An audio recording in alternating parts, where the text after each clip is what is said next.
Hello friends, स्वागत करता हूं सभी का न्यू एकेडमी के इस यूट्यूब चैनल पर। इस वीडियो में हम जो कंपार्टमेंट का एग्ज़ाम हुआ था 17 जुलाई को, class 10th mathematics CBSE exam का मैथमेटिक्स बेसिक का पेपर था। पेपर कोड था 430C1। इसको हम डिस्कस करने वाले हैं। इससे पहले हम 430C2 के सभी सेक्शन को डिस्कस कर चुके हैं और 430C3 में जो डिफरेंट क्वेश्चन थे 430C2 से, उन सभी क्वेश्चन को डिस्कस कर चुके हैं। तो 430C1 में इन दोनों सेट से जो डिफरेंट क्वेश्चन है उनको हम इस वीडियो में डिस्कस करने वाले हैं। अगर आपको किसी दूसरे क्वेश्चन में डाउट रहता है तो आप इन सेट से रिलेटेड जो वीडियो हमने अपलोड कर रखी है वहाँ जाके आप देख सकते हैं, बिकॉज कॉमन ही क्वेश्चन थे। जो डिफरेंट क्वेश्चन है वो सभी हम इस वीडियो में डिस्कस करने वाले हैं। चैनल को अगर सब्सक्राइब नहीं किया तो चैनल को सब्सक्राइब कर लीजिए, बेल आइकन को प्रेस कीजिए ऑल नोटिफिकेशन के लिए, जिससे जब भी हम अगला वीडियो अपलोड करें आपको उसका नोटिफिकेशन मिल सके। ओके, तो चलिए सेक्शन ए में जो अलग क्वेश्चन था 430C1 में, किससे 430C2 और 430C3 से जो डिफरेंट क्वेश्चन था वो क्या था? Question number 13। इसमें हमें गिवन है डाई इज रोल्ड वंस, एक डाइस को है उछाला जाता है। तो डाई में टोटल कितने फेसेज होते हैं? 1 2 3 4 5 6, ये सभी फेसेज होते हैं डाइस पे। The probability that the obtain number is more than 5, तो मोर देन 5 कहाँ आता है? मोर देन 5 तो 6 ही एक नंबर ऐसा होता है जो मोर देन 5 होता है। इट मीन्स फेवरेबल केस कितना हो गया? टोटल केस यहाँ कितने बन रहे हैं? 6 बन रहे हैं, 1 से लेके 6 तक। फेवरेबल कितना हो गया हमारा? जो 6 नंबर है, मीन्स फेवरेबल केस 1 हो गया। तो प्रोबेबिलिटी क्या हो जाएगी? Favourable upon total. Favourable case 1, total case 6, probability 1/6। Option B इसका करेक्ट आंसर हो जाएगा। ओके, नेक्स्ट सेक्शन ए में एक ही डिफरेंट क्वेश्चन था, बाकी सभी क्वेश्चन हम ऑलरेडी डिस्कस कर चुके हैं। अब हम हमारे उन वीडियोस में जाके चेक कर सकते हैं। सेक्शन बी में जो डिफरेंट क्वेश्चन था वो था क्वेश्चन नंबर 21। इसमें हमें दे रखा है फाइंड द रेशियो, ये रेशियो है। Find the ratio in which a line segment joining point 1, -4 and 6, 5 is divided by the x axis. X axis इन दोनों पॉइंट को ज्वाइन करने वाली लाइन को किस रेशियो में डिवाइड कर रही है वो हमें फाइंड आउट करना है। ओके, तो मैं एक पॉइंट तो क्या ले लेता हूँ, ये 1, -4, ये ए पॉइंट हो गया हमारा। ये सपोज बी पॉइंट है यहाँ पे, ये है 6, 5। इन दोनों पॉइंट को ज्वाइन करने वाली लाइन, तो इन दोनों पॉइंट को ज्वाइन करने वाली लाइन बना लेता हूँ मैं। ये बन गई हमारी लाइन। ओके, इस लाइन को एक्स एक्सिस किस रेशियो में डिवाइड करती है वो हमें बताना है। तो मैं ये एक्स एक्सिस बना लेता हूँ। एक्स एक्सिस कुछ ऐसी होगी। ओके, तो ये हमारी क्या होगी? एक्स एक्सिस हो गई। एक्स एक्सिस हमें बताना है कि इन दोनों पॉइंट को ज्वाइन करने वाली लाइन को एक्स एक्सिस किस रेशियो में डिवाइड करती है। तो ये जो पॉइंट है ये इंटरसेक्शन पॉइंट हो जाएगा ए बी का और एक्स एक्सिस का। ठीक है, मैं मान लेता हूँ कि ये जो ए बी है उसको जो एक्स एक्सिस है वो k/1 में क्या कर रही है? डिवाइड कर रही है। ये k/1 में इसको डिवाइड कर रही है। और डिवाइड करने वाला जो इंटरसेक्टिंग पॉइंट है वो सपोज मैं मान लेता हूँ कि P है।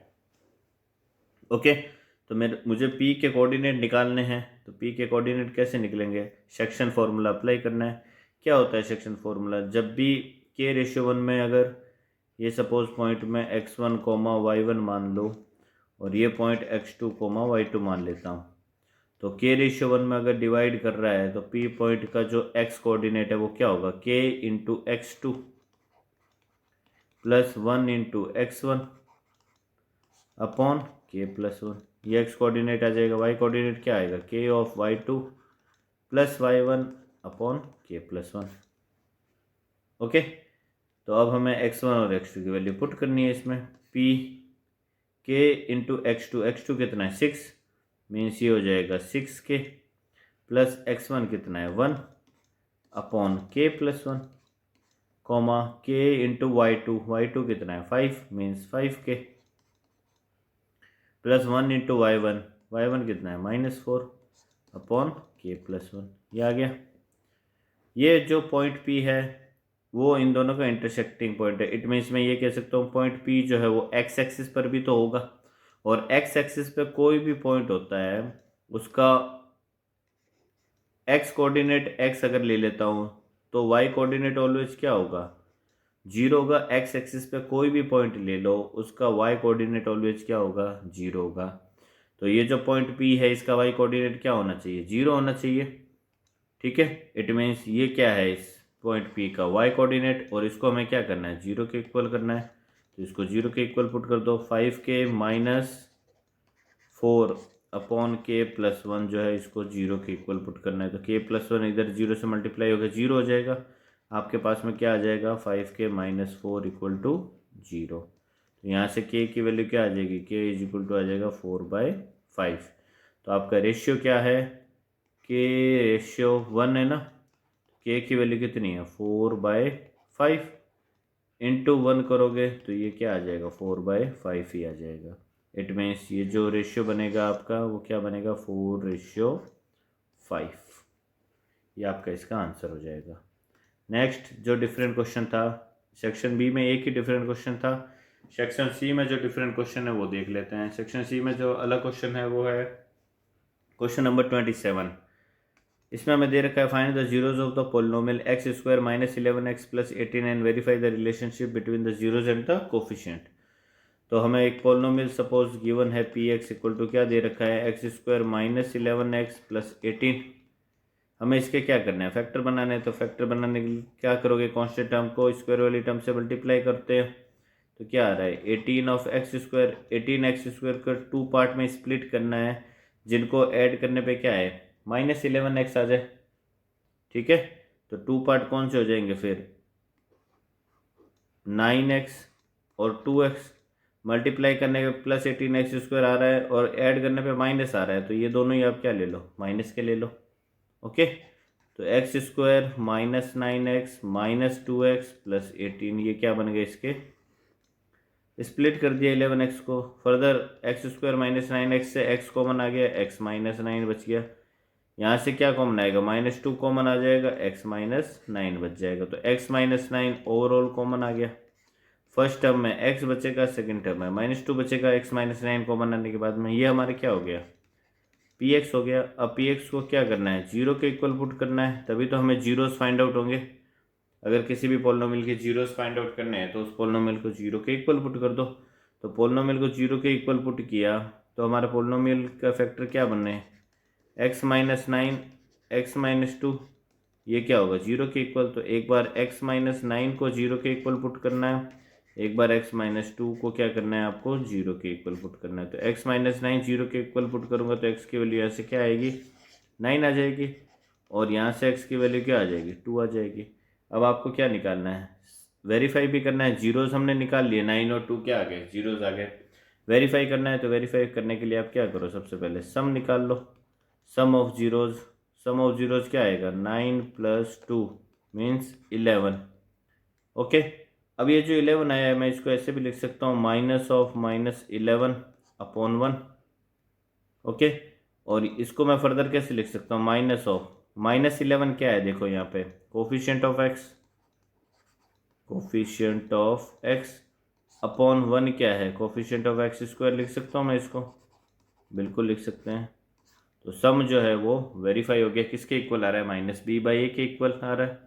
प्रोडक्ट की अगर मैं बात करता हूँ तो प्रोडक्ट इक्वल टू क्या आ जाएगा, 9 इंटू 2 मीन्स 18 आ जाएगा। अब इस 18 को मैं क्या लिख सकता हूँ, 18/1 लिख सकता हूँ, और इसको फर्दर लिख सकता हूँ, 18 क्या है हमारा कांस्टेंट टर्म है, अपॉन 1 क्या आ रहा है हमारा कोफिशिएंट ऑफ x² आ जाएगा। इट मीन्स प्रोडक्ट भी क्या हो गया, वेरीफाई हो गया कोफिशिएंट के रिलेशन से। प्रोडक्ट इक्वल टू क्या होता है, c/a, तो ये हमारा c है और ये a है।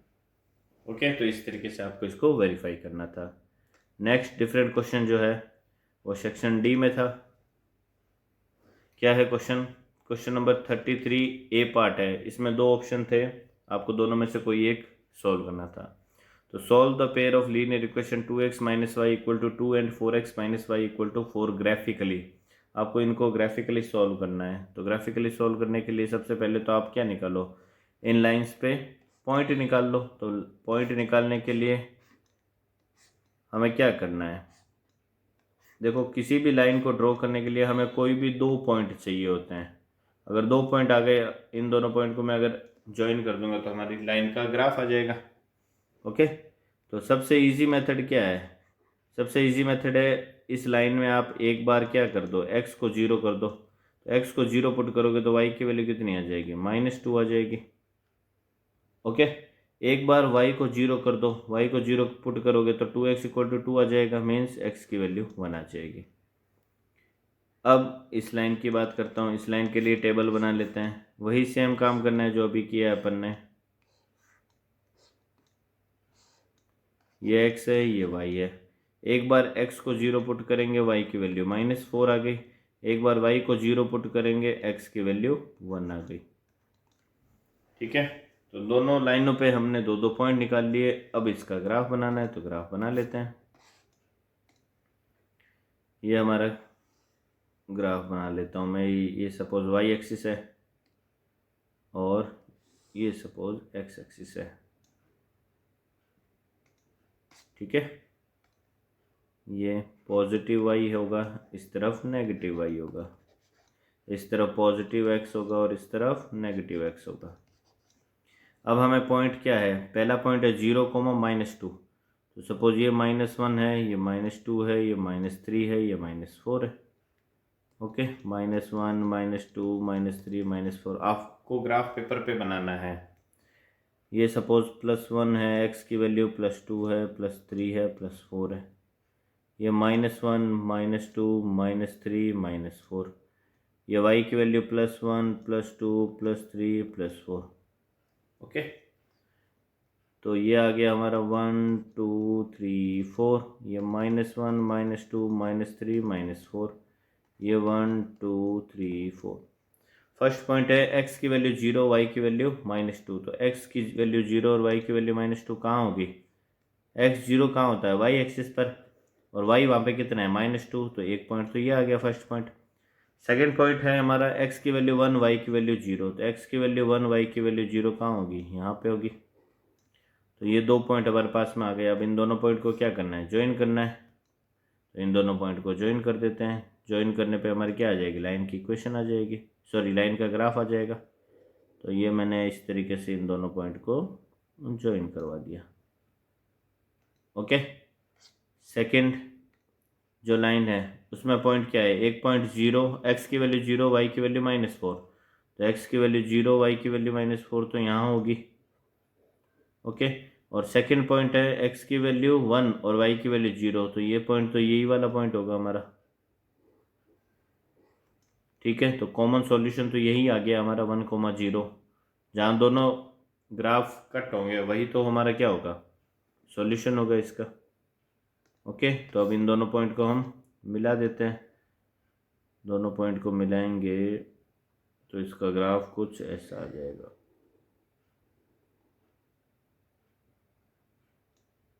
ये इसका ग्राफ आ जाएगा। दोनों जो लाइन बनाई है उन पे लाइन की इक्वेशन लिखनी है आपको। ये है 4x - y = 4 और ये वाली लाइन है 2x - y = 2। सॉल्यूशन जो है वो यही वाला सॉल्यूशन आएगा। क्या है सॉल्यूशन इसका? 1, 0। आप इस 1, 0 पॉइंट को पुट करके देख सकते हो दोनों में।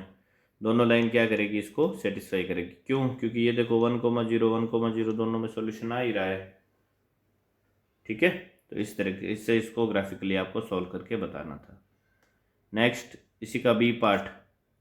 इसमें आपको गिवन है क्या? 5 चेयर्स और 1 टेबल टुगेदर कॉस्ट ₹1750। इसका मतलब अगर मैं चेयर को सी से रिप्रेजेंट करता हूँ तो 5 चेयर प्लस एक टेबल का कॉस्ट कितना आ रहा है? ₹1750 आ रहा है। While 4 chairs and 3 tables means 4 chairs और 3 टेबल्स का कॉस्ट कितना आ रहा है? ₹1950। Find the cost of 1 chair and 1 table and what would be the total cost of 10 chair and 10 table. तो पहले तो एक एक चेयर टेबल का प्राइस निकालना है आपको और उसके बाद में 10 चेयर और 10 टेबल का टोटल प्राइस निकालना है। तो एलिमिनेशन मेथड से हम सॉल्व करेंगे। सी और टी दोनों में से किसी एक के वेरिएबल को, सॉरी जो कोफिशिएंट है उसको क्या कर लो? सेम बना लो। तो अगर मैं फर्स्ट इक्वेशन को 3 से मल्टीप्लाई करूँ तो टी दोनों में क्या बन जाएगा, 3 टाइम्स हो जाएगा। तो इसको सॉल्व करने पे ये क्या आएगा, 3 से मल्टीप्लाई करूँगा तो 5 3 ज़ा 15 C plus 3t equal to 1750 into 3 करेंगे तो 1700 इंटू 3 करेंगे तो 5100 आ जाएगा, और 50 इंटू 3 करेंगे तो 150 आ जाएगा। तो 5100 में 150 और ऐड कर देंगे तो ये तो आ जाएगा 5250। और सेकंड इक्वेशन को मैं एज इट इज ही रख रहा हूँ, क्यों, क्योंकि जो टी है उसके कोफिशिएंट को हमने सेम बनाया है। अब इन दोनों इक्वेशन को क्या कर दूँ, मैं सब्ट्रैक्ट कर देता हूँ। सब्ट्रैक्ट करूँगा तो टी से टी कैंसिल हो गया, 15 में से 4 सी सब्ट्रैक्ट हो जाएंगे तो 11 सी बच जाएगा। इक्वल टू ये देखो सब्ट्रैक्ट करने पे क्या आएगा, ये जीरो 12 में से 9 सब्ट्रैक्ट होगा तो कितना आ जाएगा, 3 आ जाएगा। 4 में से 1 जाएगा तो 3 आ जाएगा। तो सी की वैल्यू कितनी आ जाएगी, 3300 अपॉन 11, 11 से 33 कैंसिल हो जाएगा 3 टाइम्स और 2 जीरो आ जाएंगे। इट मीन्स चेयर जो है वो 300 रुपीज़ की है। ठीक है, अब ये चेयर की वैल्यू आप दोनों में से किसी एक क्वेश्चन में पुट कर सकते हो। सपोज मैं इस पहली वाली क्वेश्चन में पुट करता हूँ तो चेयर की वैल्यू 300 है, तो 5 into 300 plus T equal to 1750 सही है।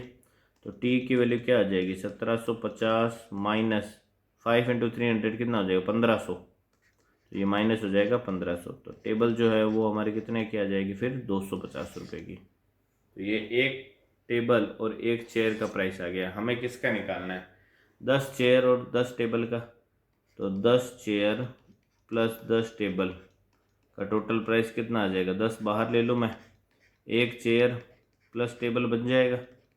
तो 10 इंटू एक चेयर का प्राइस 300, एक टेबल का 250। तो 250 और 300 कितना आ जाएगा, 10 टाइम्स ऑफ 550 मीन्स ये आ जाएगा 5500। तो 10 चेयर और 10 टेबल का जो कॉस्ट प्राइस आ जाएगा वो आ जाएगा 5500 मीन्स 5500 रुपये इसका करेक्ट आंसर हो जाएगा। ठीक है, नेक्स्ट देख लेते हैं कि कौन सा क्वेश्चन था जो डिफरेंट था। क्वेश्चन नंबर 34, इसमें हमें दे रखा है if A D and P M are medians of triangle A B C and P Q R respectively, where A B C और पी क्यू आर आपको क्या दे रखे हैं, सिमिलर दे रखे हैं। तो आपको प्रूव करना है A B upon P Q equal होगा किसके, A D upon P M के। तो सबसे पहले तो दो ट्राइंगल बना लेते हैं, बना ले दो ट्राइंगल। ये सपोज एक ट्राइंगल हो गया, ओके। दूसरा ट्राइंगल बना लेता हूँ मैं, ये सपोज दूसरा ट्राइंगल हो गया।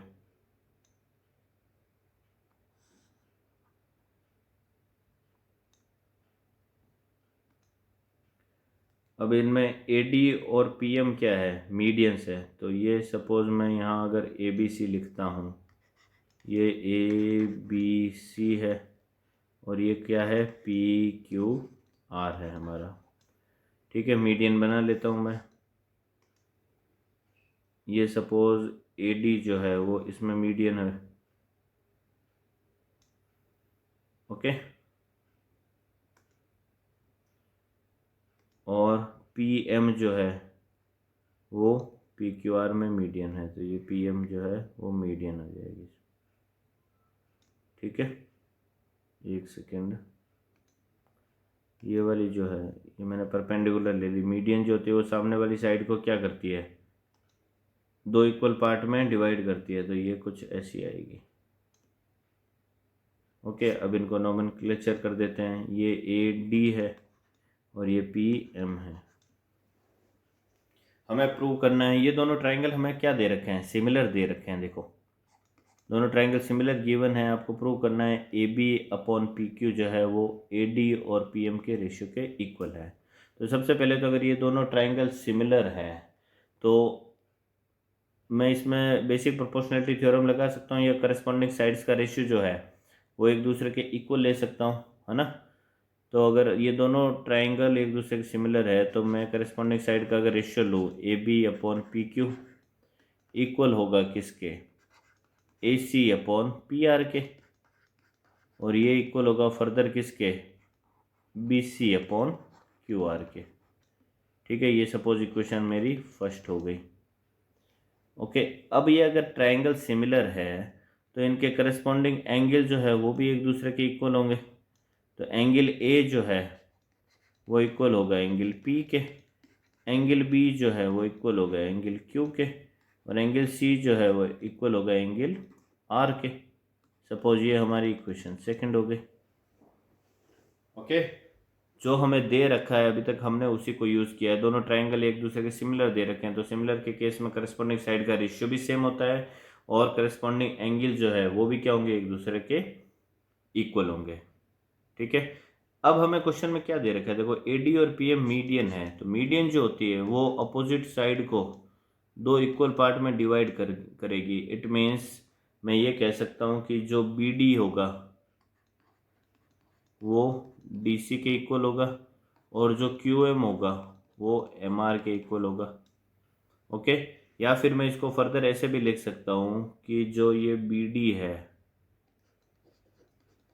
वो बीसी का हाफ होगा, ये भी लिख सकता हूँ। और क्या लिख सकता हूँ मैं, क्यूएम जो है वो क्या होगा, क्यूआर का हाफ होगा। ठीक है, ये सपोज इक्वेशन थर्ड है। तो अब देखो जो हमें फर्स्ट इक्वेशन दे रखी है उसमें क्या दे रखा है, A B upon P Q equal है। अगर मैं सपोज इन दोनों को यूज लेता हूँ तो A B upon P Q equal होगा किसके, B C upon Q R के। तो अगर मैं यहाँ से बी सी की वैल्यू निकालूँ तो बी सी इक्वल टू क्या आ जाएगा, यहाँ से 2 टाइम्स ऑफ बी डी आ जाएगा, और क्यू आर जो है वो 2 टाइम्स ऑफ क्यू एम आ जाएगा। ठीक है, सपोज ये हमारी इक्वेशन थर्ड है, इसको एक बार रहने देते हैं। ये इक्वेशन थर्ड आ गई हमारी। अब इक्वेशन थर्ड की वैल्यू जो है वो इक्वेशन पुट वन में अगर मैं पुट करता हूँ तो हमारे पास में देखो क्या आ जाएगा, A B upon P Q, first और थर्ड को मैं यूज़ ले रहा हूँ, B C equal to 2 times of B D लिख दो, और Q R equal to 2 times of Q M लिख देता हूँ। तो 2 से 2 ये कैंसिल हो गया, तो हमारे पास में क्या आ गया, A B upon P Q equal हो गया किसके, B D upon Q M के। ये सपोज इक्वेशन नंबर हमारी 4 हो गई।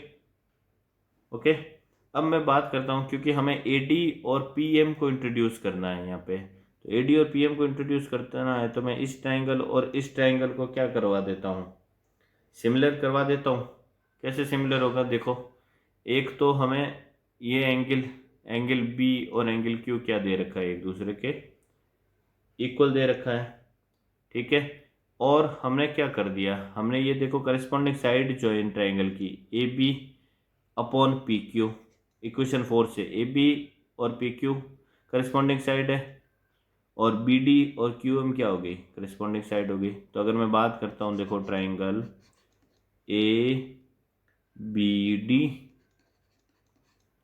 And triangle P Q M की अगर मैं बात करूँ तो इसमें क्या क्या है, एक तो angle B equal to angle Q होगा, किससे, फ्रॉम इक्वेशन 2 से। ठीक है, फ्रॉम 2 से ये क्या हो जाएगा, इक्वल हो जाएगा। और क्या दे रखा है, फ्रॉम इक्वेशन 4 से मैं ये भी लिख सकता हूँ, A B upon P Q जो है वो इक्वल है किसके, B D upon Q M के। ठीक है, फ्रॉम 4। तो अब देखो ये side angle side, side angle side, तो by S A S similarity मैं ये कह सकता हूँ कि जो ट्राइंगल ए बी डी है वो सिमिलर होगा किसके, ट्राइंगल पी क्यू एम के। तो जब ये दोनों ट्राइंगल सिमिलर हो गए तो इनके सभी करस्पॉन्डिंग साइड्स का रेशियो भी क्या होगा, एक दूसरे के इक्वल होगा। तो अगर करस्पॉन्डिंग साइड का रेशियो मैं देखूँ यहाँ पे, तो करस्पॉन्डिंग साइड का रेशियो क्या है, देखो A B upon P Q equal to आएगा क्या, B D upon Q M, और इक्वल टू आएगा A D upon P M. ठीक है, तो ये सभी क्या हो जाएंगे, करस्पॉन्डिंग रेशियो एक दूसरे के इक्वल हो जाएंगे। आपको फर्स्ट और थर्ड को इक्वल पुट करना है तो आप इन दोनों को यूज ले सकते हो और ये दोनों क्या हो जाएंगे, प्रूव हो जाएंगे इस तरीके से। ठीक है, तो जो हमें कंडीशन गिवन होती है उसी को यूज लेके हमने इसको जो हमें रिक्वायर्ड था वो प्रूव करना था। ठीक है, तो ये क्वेश्चन हो गया 34। तो इस तरीके से हमने जो भी डिफरेंट क्वेश्चन थे पेपर कोड 430C1 में पेपर कोड 430C2 और C3 से उन सभी क्वेश्चंस को हमने इस वीडियो में डिस्कस कर लिया है। ठीक है, आने वाले सेशंस में हम जो कंपार्टमेंट का पेपर हुआ था मैथ्स स्टैंडर्ड का, जो मैथ्स स्टैंडर्ड का पेपर हुआ था उसको हम डिस्कस करने वाले हैं। ओके, तो अगर आप वो वीडियोस देखना चाहते हैं तो चैनल को सब्सक्राइब कीजिए और बेल आइकन को प्रेस कीजिए ऑल नोटिफिकेशन के लिए। मिलते हैं अगले वीडियो में, और thank you for watching our video and all the very best for your result. Okay, so bye bye and take care.